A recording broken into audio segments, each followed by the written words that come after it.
I want to talk to you about a frustration that I know you've felt before, maybe more times than you'd like to admit. You've set a goal, maybe to get in shape, to start a business, to improve your finances, to read more, to wake up earlier, or to finally take control of your time. You started strong. You were motivated, inspired, maybe even excited enough to tell a few people about it. And for the first few days, it felt like you were on the right track. But then, life happened. You missed a day or two. Something urgent came up, and you told yourself you'd get back to it. And before you knew it, the plan you were so committed to just a week ago had faded into another memory, one more broken promise to yourself, one more reminder that you keep stopping. Now, here's the hard truth, and I say this with empathy, because I've been there too. The problem isn't that you don't know what to do. The problem isn't even that you're lazy or incapable. The real problem is that you've been trying to build success without the single ingredient that holds it all together: discipline. Without discipline, motivation leaks away. Without discipline, you can work hard for a moment and see nothing lasting come from it. It's like pouring water into a bucket with a hole in the bottom. No matter how much you pour in, it will never stay full. That's why you can feel like you're always busy, always trying, and still stuck in the same place. Discipline is the plug that stops the leak. It's what turns effort into results. It's what allows you to keep moving when motivation is nowhere to be found. It's the quiet force that turns dreams into achievements, one small action at a time. And here's something you need to know. Discipline isn't something you wait to feel. It's something you practice until it becomes who you are. You don't get it by wishing. You don't get it by reading about it. You get it by living it, one decision at a time, every day. That's why this plan I'm about to give you isn't a someday plan. It's a start now plan. In the next 7 days, you're going to install discipline into your life in a way that will give you proof. Proof that you can start something and finish it. Proof that you can trust yourself again. Proof that you can keep going long after the excitement wears off. And once you have that proof, something changes inside of you. You stop seeing yourself as someone who tries and fails, and you start seeing yourself as someone who decides and follows through. That's when you become unstoppable. The scripture says, faith without works is dead. You can believe in your goals all you want, but without the works, the daily discipline, they will never live. Over the next week, we're going to bring them to life. But before we get to the plan, I need you to understand exactly what's been holding you back all this time. Because once you see it clearly, you'll never let it control you again. Before we can install discipline into your life, we need to understand its opposite: drift. Drift is subtle. It doesn't come with alarms or warning lights. You don't wake up one morning and say, I think I'll drift today. No, drift is what happens when you stop steering. It's what happens when you live your days by reaction instead of intention. When you allow the current of circumstances, emotions, and other people's priorities to determine your direction. The trouble with drift is that it can feel busy. It can even feel urgent, but it's motion without destination. You can be working hard and still be going nowhere, because without a deliberate course, the wind and the waves decide for you, and they rarely take you anywhere worth going. Picture a boat without a rudder out in open water. The people on board might still be moving. The sails might still be up. They might even be making adjustments to the ropes and the rigging all day long. But without that rudder, every change in the wind sends them off in a different direction. One day, they're headed north. The next, they've been spun completely around, back where they started. That's what life looks like without discipline. You might be busy from sunrise to sunset, but without a system, without daily anchors to keep you on course, you'll find yourself in the same place year after year, wondering why nothing's changed. The causes of drift are deceptively simple. One is emotion-based decision-making. You act when you feel like it, you stop when you don't, and your progress rises and falls with your mood. Another is lack of structure. No fixed time for key activities. No non-negotiables in your day. No plan to follow. And a third is the absence of accountability. No one, not even yourself, holding you to the standard you've set. These three together form a perfect storm for stagnation. They keep you trapped in cycles of starting, stopping, and starting again, each time with less belief that you'll follow through. Discipline is the rudder. It's the steadying force that keeps you moving toward your chosen destination, no matter which way the wind blows. It's what allows you to keep showing up on the days when you'd rather stay in bed, to stick to your plan when distractions are pulling at you from every direction, and to build habits that outlast fleeting motivation. Without it, You'll be at the mercy of every interruption, every setback, every passing feeling. With it, you become the captain of your own ship, able to use even the rough waters to your advantage. I want you to see the next 7 days as the process of installing that rudder. Right now, you might feel like you've been drifting for months, maybe even years. But in less than a week, you can begin steering with intention again. And once that happens, something powerful occurs. You stop feeling like life is happening to you and start feeling like life is happening through you. That's the shift we're aiming for. That's what discipline gives you. And it's built one day at a time. The only way to plug the leak is with daily discipline, and that's what the next 7 days are about. When you truly understand what discipline can do for you, it stops feeling like a burden and starts feeling like the most liberating force in your life. Discipline is often misunderstood as restriction, as if it's something that chains you down and limits your freedom. But the opposite is true. Discipline is the foundation that makes real freedom possible. Without it, your freedom is fragile, easily taken, easily lost, easily squandered. With it, your freedom is solid, protected, and able to expand over time. This is why I say discipline is a promise, because if you keep it, it will deliver returns you can count on for the rest of your life. The theological principle here is straightforward. Those who sow with diligence will reap with joy. The seeds you plant through daily discipline may seem small at first. A consistent wake-up time, a single hour of focused work, a short workout, a budget kept but over time. They compound into a harvest so abundant you'll look back in amazement.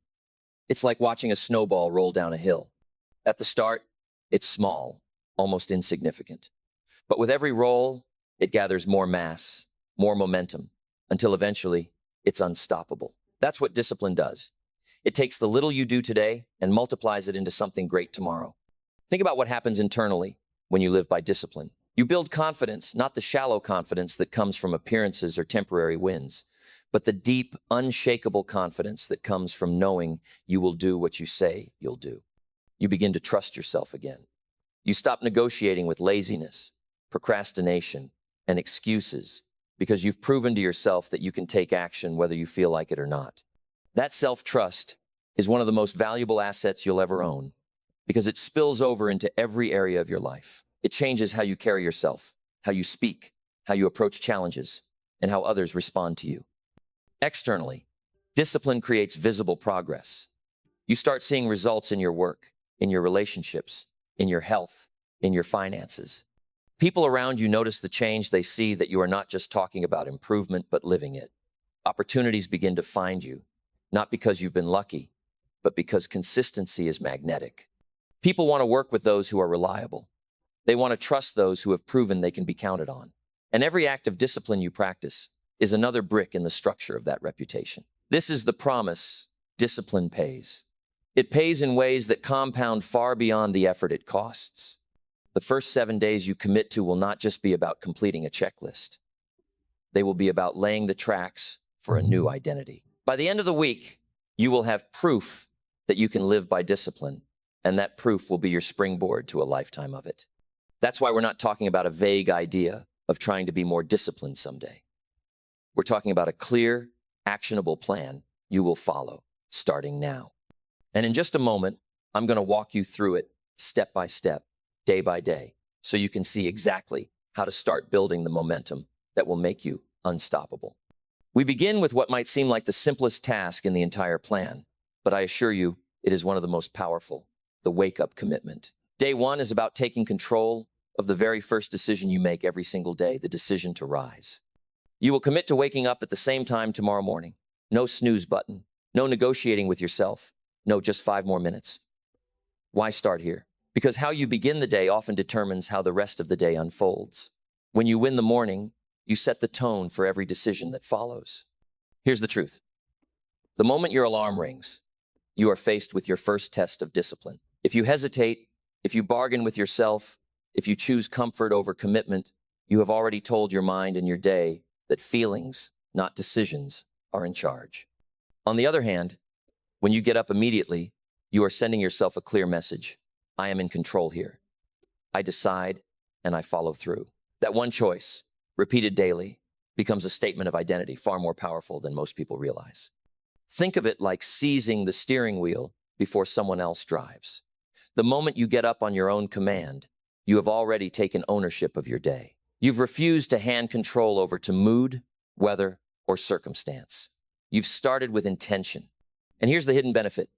When you keep the first promise of the day, your mind becomes more inclined to keep the second, and the third, and the fourth. Discipline has a domino effect, and it starts right here, in the quiet, unseen act of getting up when you said you would. Now, I know what you might be thinking, but I'm not a morning person. I'm not asking you to suddenly start waking up at 4:30 a.m. like some productivity guru on the internet. What I am asking is that you pick a wake-up time, whatever is realistic for your current schedule, and treat it as non-negotiable for the next 7 days. If it's 6:00 a.m., then it's 6:00 a.m. If it's 7:00 a.m., then it's 7:00 a.m. The time is less important than the commitment to honor it every day, without exception. And if you're tempted to believe this is too small a habit to make any real difference, consider this.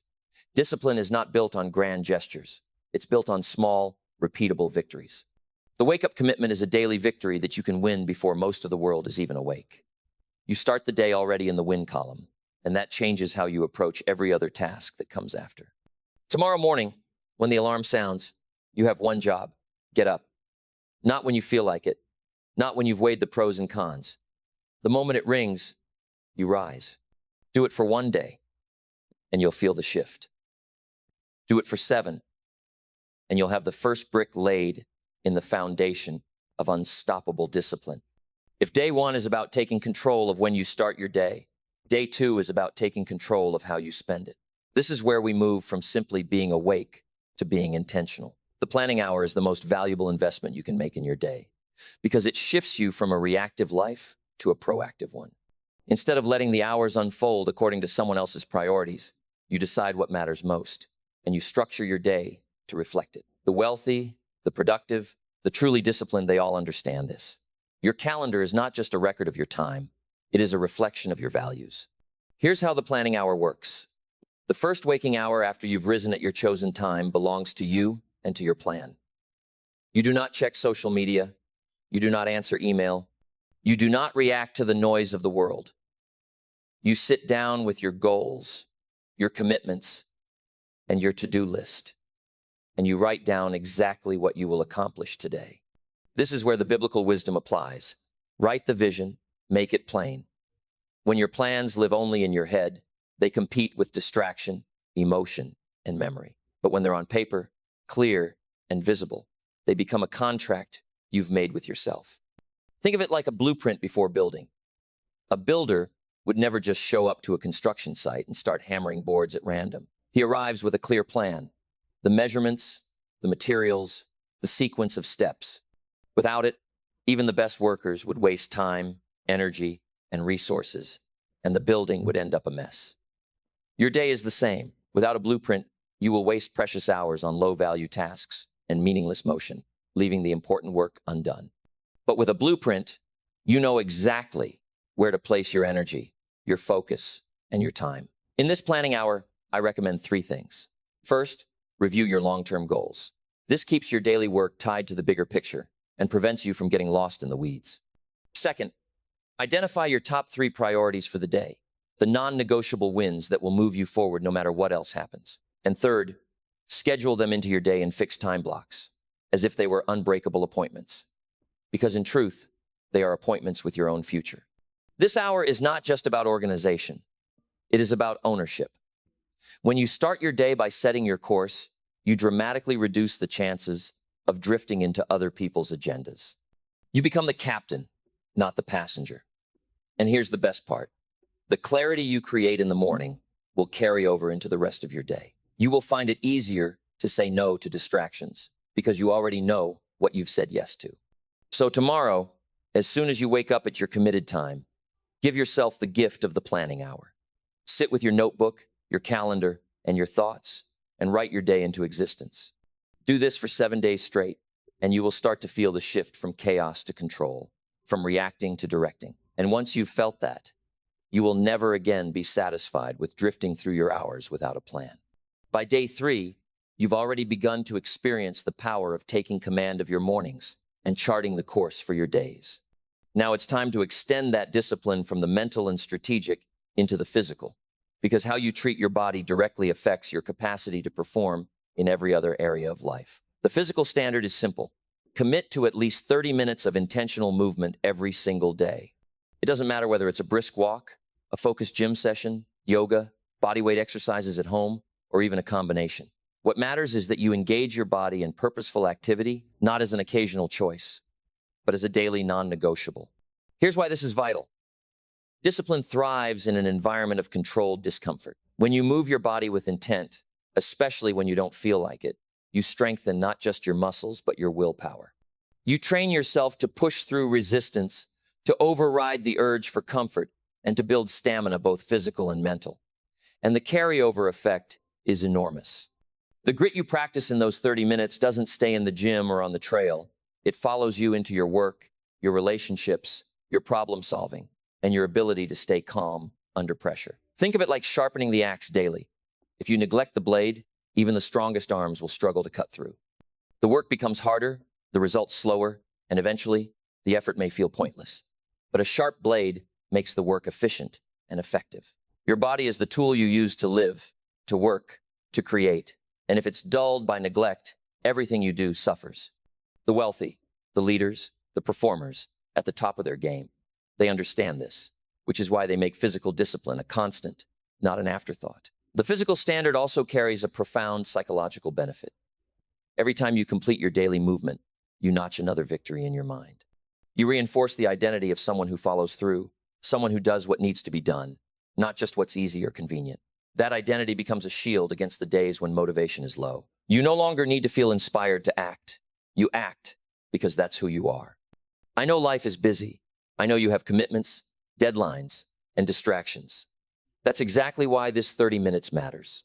It's not about having time. It's about making time.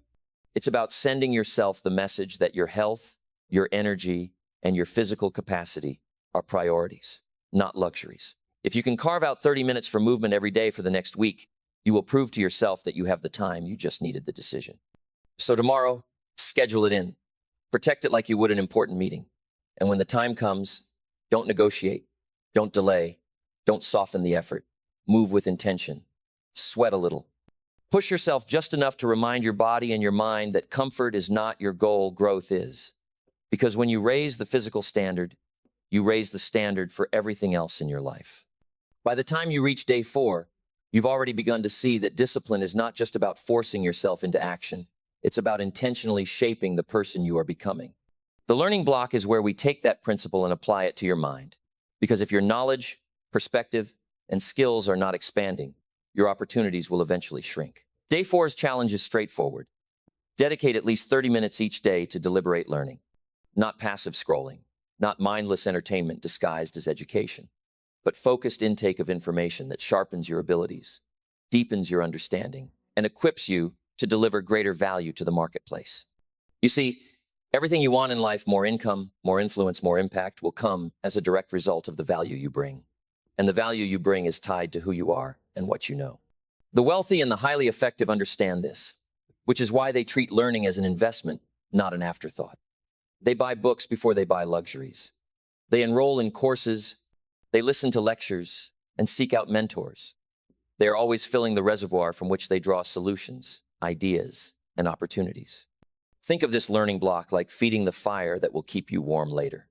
A fire burns brightly only if you continue to give it fuel, and the same is true of your mind. Stop feeding it, and it grows cold, dim, and weak. But feed it daily with new insights, strategies, and wisdom, and it will burn with the kind of energy that lights up every project, every conversation, every challenge you face. Here's how you make this work in practice. Decide in advance what you will study. If you leave it to chance, you'll end up with random, scattered input that doesn't accumulate into real mastery. Choose one subject, one skill, or one area of growth, and commit to studying it for the full week. It could be a book on leadership, a course on investing, a series of biographies of people who achieved what you want to achieve. The key is to choose something that matters to your long-term goals, not just your curiosity in the moment. During your 30 minutes, eliminate distractions completely. This is not background noise while you're doing something else. It's concentrated learning time. Take notes. Write down ideas and action steps. Immediately after the session, identify one way to apply something you learned that day, because knowledge without application is like seed left in the bag. It has the potential for a harvest, but until it's planted in action, it produces nothing. The theological truth here is clear. You cannot pour out more than you've taken in. If you want to teach, lead, inspire, and create, you must first be filled yourself. This learning block is your daily filling, your way of ensuring that tomorrow you will be wiser, sharper, and better equipped than you were today. By the end of these 7 days, you will notice a change in your thinking. Conversations will feel richer. Problems will seem less intimidating. Ideas will come more quickly.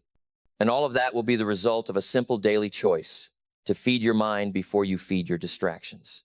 30 minutes is not much, but over time, it becomes a force that shapes your entire future. So make the choice tomorrow and every day after to invest in the one resource that fuels all the rest: you. By the time you arrive at day 5, your mornings are under your control. Your days have structure, your body is being sharpened, and your mind is being fed. Now it's time to deal with something that silently drains discipline from most people's lives: clutter.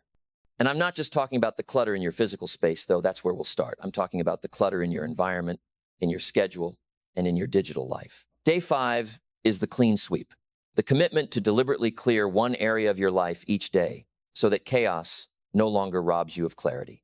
Here's the principle. Discipline thrives in order. A cluttered space breeds a cluttered mind, and a cluttered mind makes it harder to focus, harder to act decisively, harder to maintain the energy you need to follow through.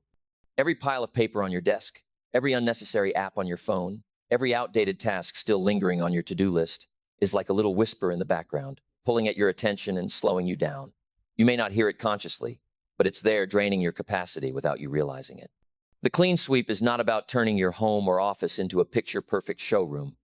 It's about reclaiming your environment so it supports your discipline instead of sabotaging it. Start small.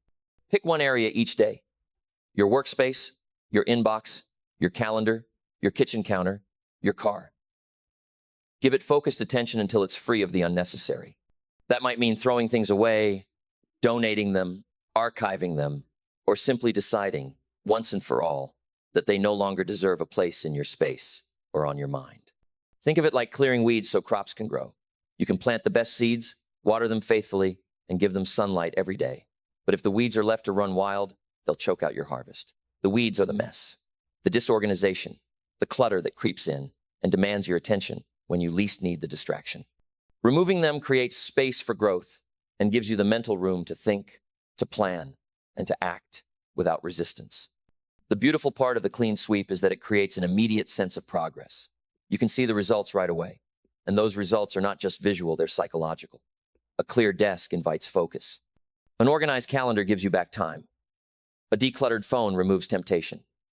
Every sweep you make is another way of telling yourself, I am in control here. I decide what stays and what goes. The wealthy and the highly disciplined live by this without even thinking about it. Their environments are designed to help them win. Their systems are streamlined. Their schedules have room for what matters most. And it's not because they're naturally neat or perfectly organized. It's because they've learned that order is a form of respect. Respect for their time, for their work, for their goals. So tomorrow, choose your first sweep. It might be a single drawer or your entire schedule for the week. Clear it completely. Feel the difference it makes. Then, for the next 2 days after, tackle another space, and then another. By the end of the week, you'll notice that the physical and mental load you've been carrying is lighter. You'll have removed hidden sources of stress and distraction, making it that much easier to stay consistent in every other discipline you've been building. By day 6, you've begun to prove to yourself that you can take control of your mornings, your time, your body, your mind, and your environment. But now comes a challenge that strikes deeper than any external habit, the challenge of keeping your own word to yourself. The integrity check is not about public promises or commitments you make to others. It's about the private contracts you make with yourself and whether you honor them when no one else is watching. Because at the core of all lasting discipline is self-trust, and self-trust is built brick by brick, promise by promise. Here's the reality. Every time you tell yourself you'll do something and you follow through, you lay a brick in the foundation of self-respect. Every time you break that promise, you chip away at that foundation. Over time, This determines how you see yourself and how much confidence you carry into the world. The wealthy, the leaders, the unstoppable, they protect their self-trust like a priceless asset. They know that if they can rely on themselves to follow through in small things, they can rely on themselves to deliver in the moments that matter most. The integrity check for today is simple in structure but profound in impact. Choose one specific, measurable promise to yourself and keep it no matter what.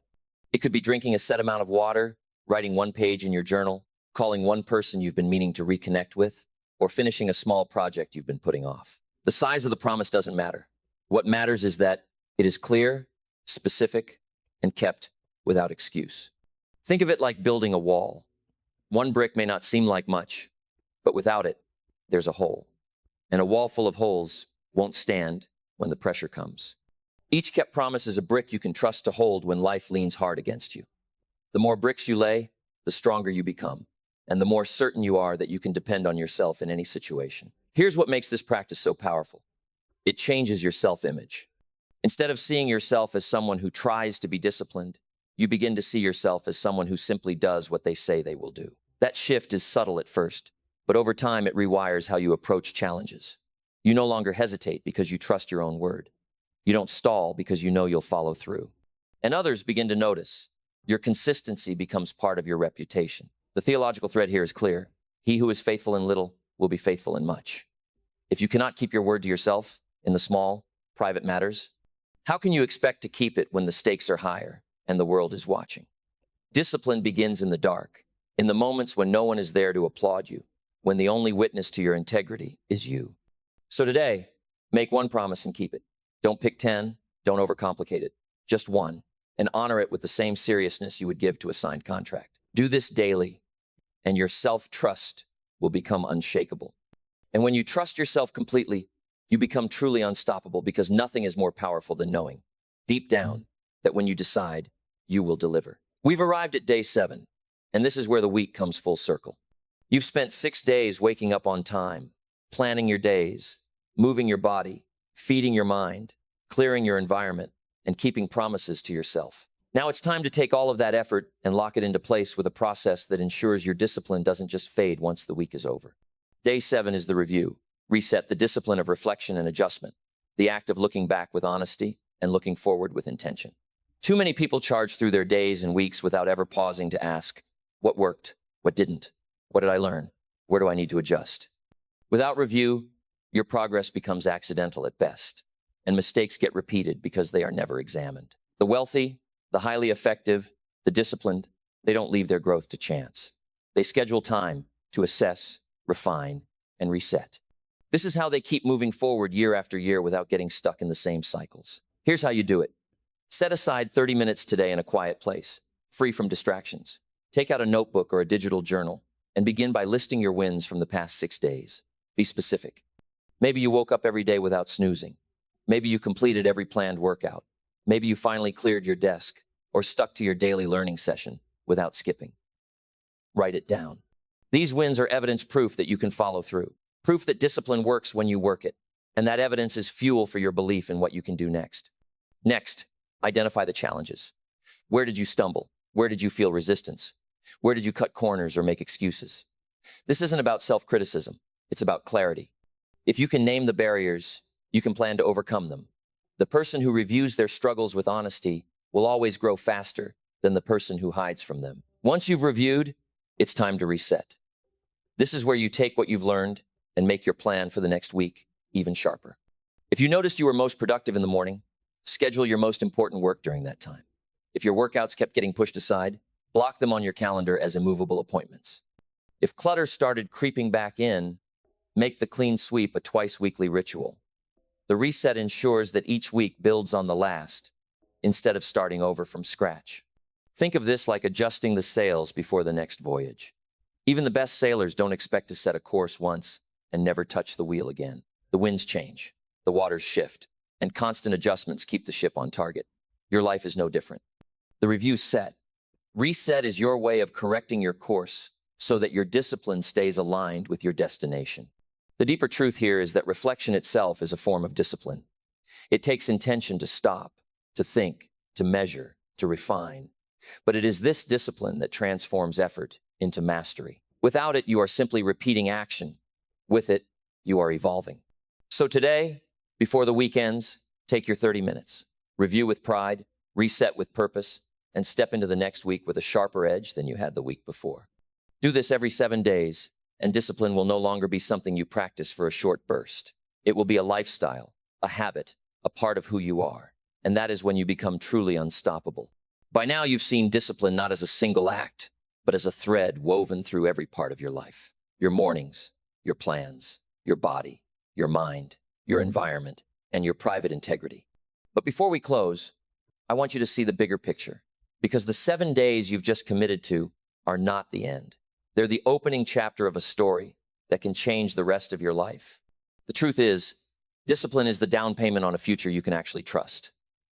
Without it, you gamble on your days, hoping things work out. With it, you build a life where the odds are in your favor because you've created them. The future discipline buys you is measured in more than money, though money is certainly one of its rewards. It buys you control over your time, the ability to decide how you spend your days without being chained to someone else's urgency. It buys you confidence, the deep, quiet kind that comes from knowing you can count on yourself to follow through, even when the conditions aren't perfect. It buys you options, the freedom to choose projects, relationships, and opportunities based on alignment with your values, not just necessity. And perhaps most importantly, it buys you peace, the kind that comes from living without the constant weight of unfinished commitments and broken promises. Theologically, this is the principle of stewardship, rewarded with greater trust. To whom much is given, much will be required. But the reverse is also true. To the one who handles the little with care, much more will be entrusted. Every time you practice discipline in small things, you expand your capacity to handle larger blessings without being crushed by them. Discipline is what keeps success from slipping through your fingers, because it trains you to maintain what you've been given. Think of it as building a fortress, one stone at a time. Each act of discipline, waking up when you said you would, honoring your plan, moving your body, feeding your mind, clearing your space, keeping your promises, reviewing your week is another stone set in place. Alone, a single stone doesn't offer much protection. But layer after layer, week after week, the walls grow higher and stronger until one day you find yourself living in a structure so solid that no sudden storm can bring it down. That's the life discipline builds. This is why people who live by discipline seem unstoppable. It's not that life doesn't throw challenges at them, it does. The difference is they've built the habits, the strength, and the systems to keep moving forward no matter what. They can take a hit without losing momentum because the foundation is too strong to shake. And that kind of resilience isn't something you buy. It's something you build. One disciplined decision at a time. So when you look at these 7 days, don't see them as a temporary challenge. See them as the seed of a lifetime harvest. Because if you keep going, if you extend this week into a month, a year, and beyond, you'll discover that discipline doesn't just make you more productive. It makes you more powerful, more trustworthy, more at peace with yourself. And that's the kind of future worth building, one day at a time. We've walked together through the full 7-day discipline plan, not as theory, but as a blueprint you can follow step by step, starting the moment you wake tomorrow. And now we come to the most important moment in the entire journey. The decision. Because what you do in the next 24 hours will determine whether this plan becomes a turning point in your life or just another piece of good advice you once heard and never acted on. I can give you the framework, the tools, and the reasoning, but I cannot make the choice for you. That responsibility rests solely with you. This is the line in the sand. On one side is the life you've been living, the starts and stops, the drifting, the frustration of watching another week slip by with no real progress. On the other side is a different path, a life built on the daily victories that stack into something unstoppable. And all it takes to cross that line is the first act of discipline. Not tomorrow's entire plan, not a perfect 7 days mapped out in your head, just the decision to start and the refusal to stop. Here's my challenge to you. Commit right now, before this moment ends, to day one. Pick your wake-up time. Set your alarm. Remove every excuse before it has a chance to whisper to you in the morning. Decide that when that alarm rings, you will rise not because it's easy, but because you've chosen to become the kind of person who does what they say they will do. And when you keep that first promise, you'll find it easier to keep the next and the next until the week is complete. I want you to understand something. This isn't just about building habits. It's about building identity. Each day you complete in this plan, you reinforce the truth that you are disciplined. And when discipline becomes part of your identity, you stop having to convince yourself to act. You simply act because that's who you are. That's the point where people will look at you and say you're unstoppable, but you'll know the truth. You're not unstoppable because of talent or luck. You're unstoppable because you've built yourself into someone who cannot be stopped. So here is your final call to action. From this day forward, you are no longer casual. You are no longer driven only by moods or motivation. You are disciplined, and the proof will be in the next 7 days of your life. Start tomorrow. No delay, no excuses, no drift. Lay the first brick, then the second, and do not stop until the fortress is built. That is the challenge. That is the path. And if you take it, I promise you, you will never look back.